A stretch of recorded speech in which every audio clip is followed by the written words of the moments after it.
হামলার যদি বিচার আপনারা না করতে পারেন, আপনার সাংবাদিকের সাথে আছি, সাংবাদিকের কাজে আমরা সহযোগিতা করব, এই বলে আমি আমার সংক্ষিপ্ত বক্তব্য এখানে শেষ। আজকে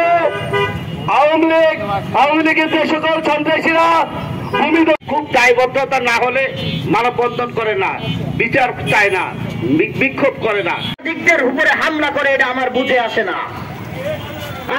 আমরা সব সময় ন্যায়ের পক্ষে কথা বলছি, অন্যায়ের পক্ষে কথা বলছি, অন্যায়ের বিরুদ্ধে বলতে চাই।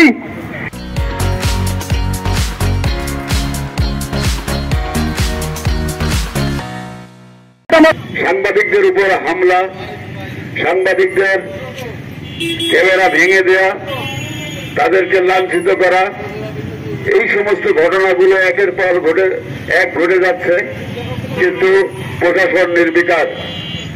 আমরা বাংলাদেশ পুলিশের কর্মরত ভাই বন্ধুদের বলতে চাই, আপনারা যদি দুষ্টের দমন করতে না পারেন, আপনারা যদি সন্ত্রাসী এই চক্রকে ধরতে না পারেন, তাহলে রাষ্ট্রের থেকে যে বেতন প্রতি মাসে নেন, এটা নেওয়া বন্ধ করেন।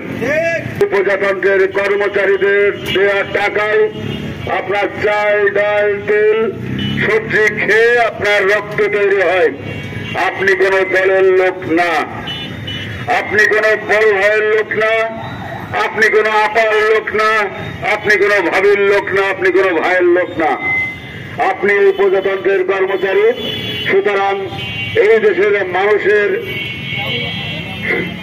নিরাপত্তা নিশ্চিত করার দায়িত্ব রয়েছে আপনার। বছরগুলোতে সাংবাদিকদের মুক্তভাবে সাংবাদিকতা করতে দেওয়া হয়নি। শুধুমাত্র শেখ হাসিনার গুণগান গাওয়া ছাড়া এই সংবাদ মাধ্যমের আর কোনো কাজ ছিল না।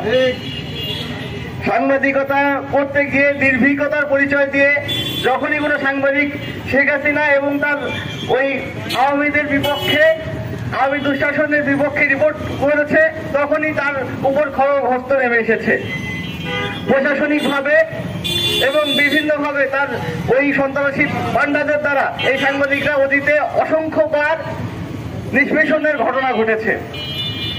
আমরা ছাত্র জনতার মাধ্যমে যে জুলাই বিপ্লব আমরা অর্জন করেছি, ওই ফ্যাসিস্ট সরকারকে আমরা দাঁড়াতে সক্ষম হয়েছি।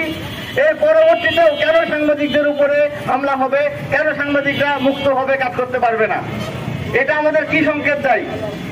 আমরা তো এই বাংলাদেশ দেখার জন্য আন্দোলন সংগ্রাম করিনি।